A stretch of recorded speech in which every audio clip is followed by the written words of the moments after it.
वो मैं ये कह रहा था कि अगर आपने हमारा चैनल अभी तक सब्सक्राइब नहीं करा तो अब भी कर दो, नहीं तो बड़ा पछताओगे, बड़ा पछताओगे। बोलिया मैं डीजे बजाएंगे बोलिया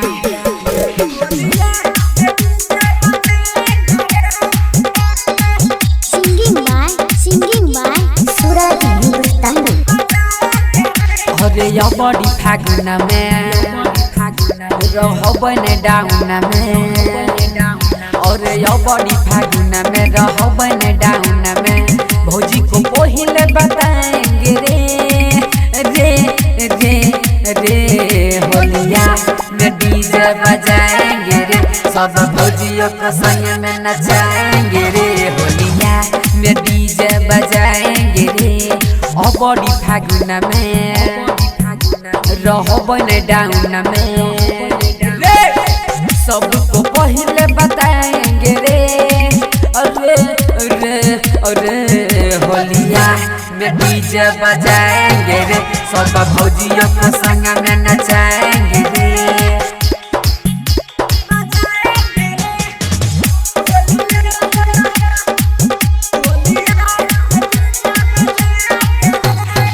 धूम रिकॉर्डिंग स्टूडियो, राजा सोनवर्षा, थाना चौक।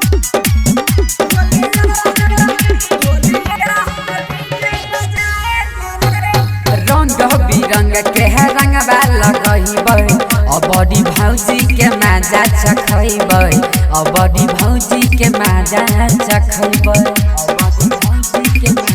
रे सुनना।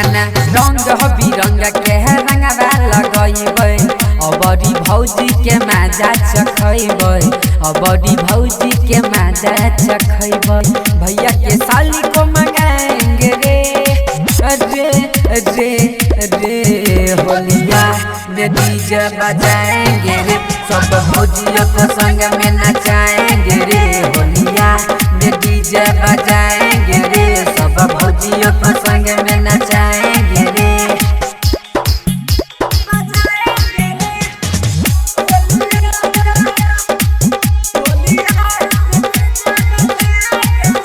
अभी आप सब सुन रहे हैं एन कुमार गुप्ता की शानदार प्रस्तुति।